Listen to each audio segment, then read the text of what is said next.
السلام علیکم و رحمت الله. دوستان عزیز، خیلی که در برنامه گذشته گفتیم بسیاری از کشمکش و نافهمی‌هایی که در تجارت می شود این دور بودن ما و شما از تعلیمات اسلام و آن حدیث هایی که پیامبر صلی الله علیه و سلم درباره معاملات و خرید و فروش و تجارت ها بیان کردند. بسیاری از تاجران می‌بینی که بعد چند مدت کار میکنند، پیش از کار شروع کردن دوست برادر و بعد آنی که کار را شروع میکنند یا داد و گریفت میکنند یا خرید و فروش میکنند، بعد یک چند مدت میبینی که دو برادر یا دو دوست با هم دشمن شدند.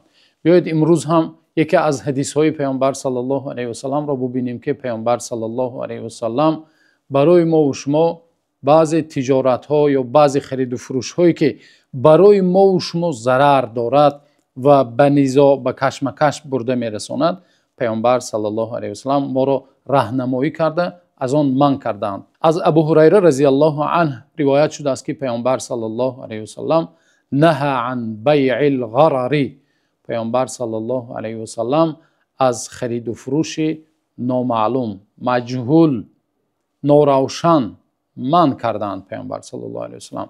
خب در شرح همین حدیث دانشمندان، مخصوصا دانشمندان اقتصاد اسلامی، بعضی شرطها را بیان کردند که خرید و فروش نامعلوم چگونه می شود. خرید و فروش نامعلوم در سه چیز بیان کرده می شود. یکم مبیع آن چیزی که فروخته می شود، کالا. اگر کالا نامعلوم باشد، وصفش، صفتش اگر نامعلوم باشد، این به خرید و فروش غرر داخل می شود. دویمش در پول، یعنی مبلغش معلوم نیست، با چند پول فروخته می شود، نرخش معلوم نیست. و سیومش در تسلیم و سلع میگویند، یعنی کی سپارده می شود. امروزها بسیار خرید و فروش ها است که وقتی سپاریدنش نامعلوم است. مثلا بعضی نفرها از خطای بار زکات میکنند یا بعضی نفرها از ترکیه، از هر کجا بار را زکات میکنند، کی آورده به همون خریدار بار را میسپارند معلوم نیست. یا مثلا بعضی نفرها خانه ای که بنا نشده است، بعضی خانه هایی که حالا سر نکرده است یا حتی فوندامنتش را نریختند، یگان کار شروع نشده است و همچنین کی میسپارد معلوم نیست، با همین اتفاق نکرده چیکار میکنند؟ یک خانه میخرند. و همچنین در کتاب های فقه دانشمندانی که پیشتر در کتاب های فقه این حدیث را شرح میدادند، بعضی مثال هایی میبرند که در همون زمانشان البته مناسب بود.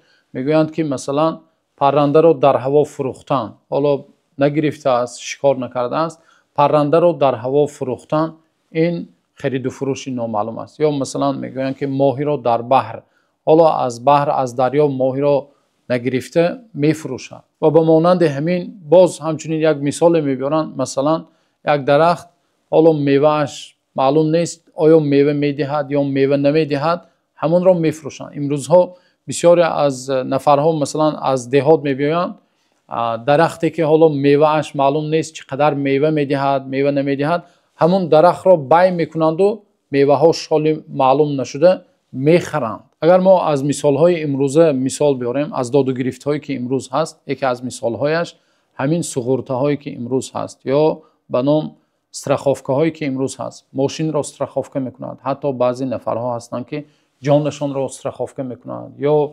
حتی در وقت چیپتخری بلیت هواپیمایی خریدن، بلیت را چیکار میکنند؟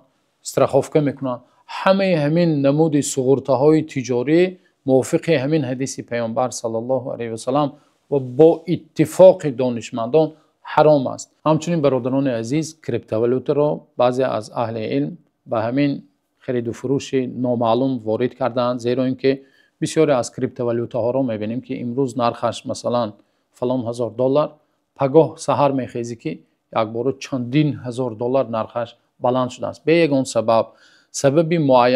سبب معین نیست که نرخش بالا رفت یا پست رفت. به یگان سبب نرخش بالا رفته است یا خیلی پست رفته است. بنابراین به مانند خرید و فروش نامعلوم است که انسان یا برد میکند یا بای میدهد از همون. همچنین فیوچرز و بینرن اپسیون دوستان عزیز، بسیاری هم میپرسند، این هم به همین خرید و فروش نامعلوم و نامعین داخل می شود و تمام دانشمندان آن را حرام گفتند.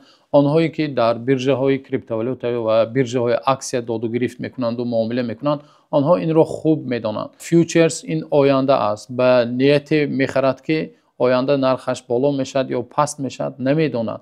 و همچنین اپسی های هم همین است. برای او اپسی میدهد، یک خیارات میدهد که آیا برد میکند یا بای میدهد. اینها همش نامعلوم هستند. بنابراین اهل علم این را چی گفتند؟ حرام گفتند. و همچنین دوستان عزیز، همین حدیث مبارک پیامبر صلی الله علیه و سلم درآمده از درآمدهای قمار را پیامبر صلی الله علیه و سلم منع کردند. آنهایی که امروز با قمار مشغول هستند، گیو میگذارانند، کنکورس میگذارانند، بلیط ها میفروشند، این به طریق اولا به این حدیث مبارک داخل می شود و یک چیز نامعلوم هست. بیچاره همون مهاجرایی که در غریبی با مشقت و با عذاب تین می آوند، آنها مال خود را با امید برد کردن همون ماشین است یا بلیط هایی که میگذارند و همون گیو ها باور کرده، گیو های راست و دروغ چیکار میکنند؟ چندین عدد از همون چیپته ها میخرند، بلیط ها میخرند، ولی در آخر میبینی که یگان چی برد نمیکنند. بنابراین قمار به طریق اولا به همین حدیث داخل می شود و تمام نمودهای قمار حرام است. دوستان عزیز، الله تعالی ما و شما را هدایت کند و از این خرید و فروش هایی که برای فایده ما و شما پیامبر صلی الله علیه و سلم ما را نهی کردند و از آن منع کردند، الله تعالی ما را از آن نگهبان باشد. تا نوار آینده الله نگهبانتان باشد.